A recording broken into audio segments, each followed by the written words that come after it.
میرا مسئلہ یہ ہے کہ کسی اسلامی بہن کو اس بات کی اجازت ملتی ہے کہ وہ اپنے حمل کو 40 دن کے بعد ضائع کر دے؟ دیکھیں، حمل کے اندر یہ ہے کہ حمل میں جو روح پھونکی جاتی ہے وہ 4 ماہ کے بعد جو ہے وہ پھونکی جاتی ہے. 4 ماہ مکمل ہو جائے، 4 ماہ جو ہے وہ مکمل ہو جائیں.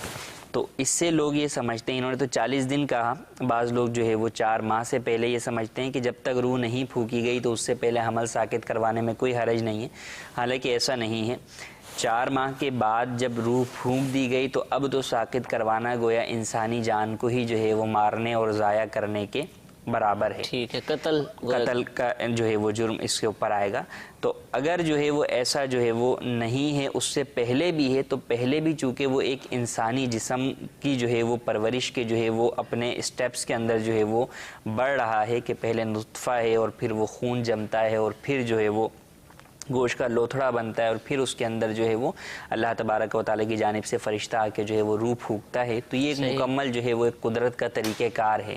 تو جو یہ ابھی جو چیز موجود ہے اس کا بھی احترام جو ہے وہ موجود ہے کہ انسانی جو ہے وہ جسم کا جو ہے وہ ایک حصہ بنتا چلا جا رہا ہے. تو اس کے بارے میں یہ گمان کرنا کہ بس وہ ایسی فالتو سی چیز ہے جس کو ضائع کرنے میں کوئی حرج نہیں، بالکل غلط ہے. بلکہ اس کا بھی احترام اپنی جگہ موجود ہے اور اس کو بھی بلا ضرورت شرعی ساقط کرنے کی ہرگز اجازت نہیں ہے.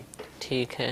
چلو حضور، کسی نے پوچھا تھا کہ 5 ماہ گزر چکے ہیں، اب جدید دور ہے، الٹرا ساؤنڈ ہو جاتا ہے تو بتایا کہ بچہ اب نارمل ہے، اس کے جسمانی ساخت صحیح نہیں ہے، ٹھیک نہیں ہو رہا، ٹانگیں جڑی ہوئی ہیں، اس طرح کے معاملات ہیں، کہ اب کر سکتے ہیں سر؟ یہ عموماً جو ہے وہ یہ سوال جو ہے وہ آتا ہے، یہ آتا ہے یا یہ کہ جناب جو ہے وہ ڈاکٹر نے یہ بتا دیا ہے کہ دماغ میں پانی بھرا ہوا یا دیگر چیزیں. تو دیکھیں، اصل یہ ہے کہ اگر وہ بچہ جو ہے وہ پیدا ہو جاتا ہے اور اس کے بعد اس کے اندر ایسی صلاحیتیں موجود نہیں ہیں، ڈاکٹر یہ بھی کہتے ہیں کہ پیدا ہو کر بھی جو ہے وہ زندہ نہیں رہے گا. ٹھیک ہے. تو اگر وہ بچہ پیدا ہو جاتا ہے اور اپنی طبعی موت جو ہے وہ خود مر جاتا ہے تو آپ پر کوئی گناہ نہیں ہے. ٹھیک ہے. ٹھیک ہے. لیکن اگر اس کو جو ہے وہ پیدا ہونے سے پہلے خود اس لیے مار دیا جائے کہ وہ جو ہے وہ کل کو جو ہے وہ مر جائے گا، تو یہ تو خود قتل کرنا ہو جائے گا نا. جیسے کسی شخص کے بارے میں پتہ ہی ہے کہ یہ شخص جو ہے وہ بالکل بڑھاپے کے آخری سٹیج پر ہے، ڈاکٹر کہہ دیتے ہیں کہ جناب بس اب دعا کریں سب کچھ ختم ہو گیا، تو کیا ہم اس کا گلا گھونٹ کے مار دیتے ہیں یا اسے مار دیں کہ یار مرنا تو 3 دن کے بعد ہی ہے، چلو آج ہی مار دیں؟ تو لازمی سی بات ہے اس کا کوئی بھی جو ہے وہ قائل نہیں ہوگا کہ یہ تو سراسر جو ہے وہ قتل ہے اور قتل کتنا بڑا جو ہے وہ گناہ ہے.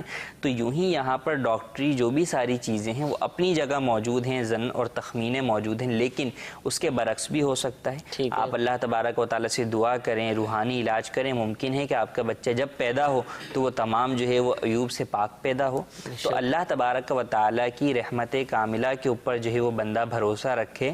ہمارے ہاں سارا بھروسہ ہم اسباب پر رکھ دیتے ہیں، اللہ پر توکل مکمل طور پر چھوڑ دیتے ہیں. حالانکہ کہ ٹھیک ہے اسباب اپنی جگہ موجود ہیں، ڈاکٹروں کے تخمینے اندازے اپنی جگہ موجود ہیں، لیکن ان سب سے بڑھ کر شفا دینے والی ذات تو اللہ تبارک و تعالیٰ کی ہے. تو ہمیں اللہ تبارک و تعالیٰ پر بھروسہ رکھنا چاہیے، اس پر توکل کرنا چاہیے اور اللہ تبارک و تعالیٰ پر بھروسہ کرتے ہوئے اس کو ہرگز ضائع نہیں کرنا چاہیے. آگے جو بھی ہوگا، اگر تو وہ جو ہے وہ معذور پیدا ہوگا تو معذور اولاد کو کیا جو ہے وہ سنبھالنا، اور والدین جو ہے وہ ان کے لیے سنبھالنا کیا ہے، یعنی جس کی اولاد ہی نہ ہو اور اس کی اولاد ہو، اگرچہ وہ معذوری ہے، اس سے پوچھیں کہ اس کو اپنی اولاد ہونے کا کتنی خوشی ہے، چاہے وہ معذوری کیوں نہیں ہے. بجائے اس کے کہ آپ کو اگر اللہ تبارک و تعالیٰ نے 1 یا 2 اولاد دے دی ہیں تو اب آپ کو اولاد جو ہے وہ تکلیف لگ رہی ہے، اولاد بوجھ آپ کے لیے لگ رہی ہے، یا جو ہے وہ آپ ایسی ہی اولاد چاہتے ہیں کہ جو آپ کو کما کر دے. تو یہ تو نظریہ نہیں ہونا چاہیے، بلکہ اولاد اللہ تبارک و تعالیٰ کی رضا کے لیے حاصل کرنی چاہیے کہ جو احادیث ہیں، جو احکام ہیں اور جو مقاصد شریعت ہیں ان کو سامنے رکھتے ہوئے بندہ اولاد کی جو ہے وہ تمنا کرے، اور اس کے بعد جب اولاد حاصل ہو، جس بھی حال میں حاصل ہو، اللہ تبارک و تعالیٰ کا شکر ادا کرتے ہوئے اس سے جو ہے وہ دین کے کام لینے کی کوشش کرے. ٹھیک ہے.